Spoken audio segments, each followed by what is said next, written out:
Hey, what's up guys? Chris here, and for today's 4K review, I got Dr. Sleep, which is the sequel to Stanley Kubrick's masterpiece from 1980, The Shining, written by the genius Stephen King.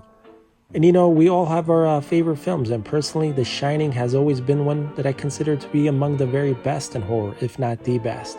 But really, sometimes there is no number one, at least for me, because John Carpenter's Halloween from 1978 is also one which I consider to be the very best as well.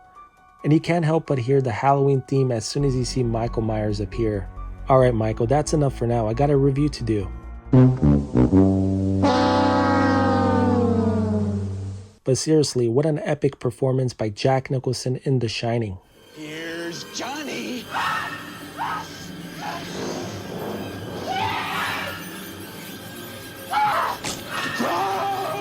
So in regards to Dr. Sleep, Jack Torrance's son Dan has been struggling with alcoholism and remains traumatized by the sinister events that occurred at the Overlook Hotel when he was a child.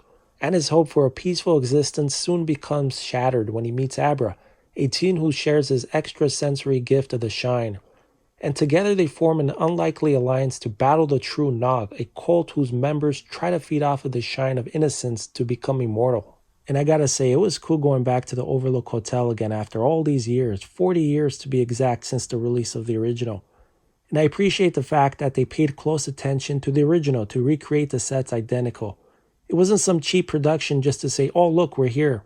These people took their time to do a spot-on recreation of it, and they built the sets from the ground up. And you literally felt like you were there.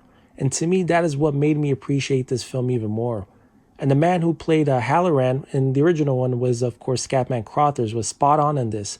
Obviously, Scatman is no longer around, but this guy was perfect. He even sounded like him. Well, close enough. Overall, this was entertaining, and as a huge fan of the original, I'm proud to say they did a fantastic job, as did Ewan McGregor and the director Mike Flanagan. Alright, so let's talk about the presentation. This film was shot in 6.5K and it's a true 4K release, and this features both Dolby Vision and HDR10+. And just to let you know, if you couldn't already tell on the slipcover, the 4K edition only includes the theatrical cut. So if you want to check out the director's cut, it's only on the Blu-ray and digital. And the theatrical has a runtime of about 152 minutes, and the director's cut clocks in at 180 minutes. And the film itself looks excellent with slightly muted colors but strong, deep inky black lows. It's also quite sharp with minimal grain, although the film slightly has a soft appearance to it. But I assume that's intentional to give it that dreamlike effect in a sense. And for that reason alone, I'm not going to lower my rating, although it is almost a 4.5 in terms of picture quality. But this is an excellent release, and an impressive Atmos mix is included as well, including the English 5.1 track. And what can I say, not to sound like a broken record, but the Atmos track is really immersive, considering it is dialogue driven. But I did enjoy the sound effects, the famous Shining theme, and when there was bass, it had a good kick to it with nice overheads, and overall it complemented the film really well. So yeah, I'm rating this a 5 out of 5 for both the picture and sound. And for the director's cut on Blu-ray, I'm rating the picture quality a 4.5 out of 5 and a 5 for the sound.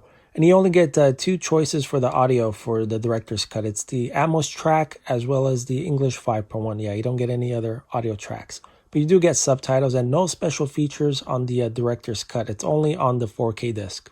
And here's a shot of the 4K menu and audio selections. So in regards to features, you get a fascinating featurette called From Shining to Sleep, which features authors Stephen King and director Mike Flanagan as they look back at the original novel and classic film to discuss how they took on the sequel. And that runs about 5 minutes long. Plus you get the making of Dr. Sleep, which is nearly 14 minutes long, and Return to the Outlook, which shows how they recreated the set. It was actually my favorite featurette in this, definitely. It was so darn cool, and that runs about 15 minutes long. So closing out my review, Mike Flanagan did a fantastic job with this, and I can't even imagine the amount of pressure he was in, directing this. Well, he definitely has a lot to be proud of, that's for sure. And as usual, thanks for checking out my review. Subscribe to my channel if you like, and I'll see you guys in the next one. Take care.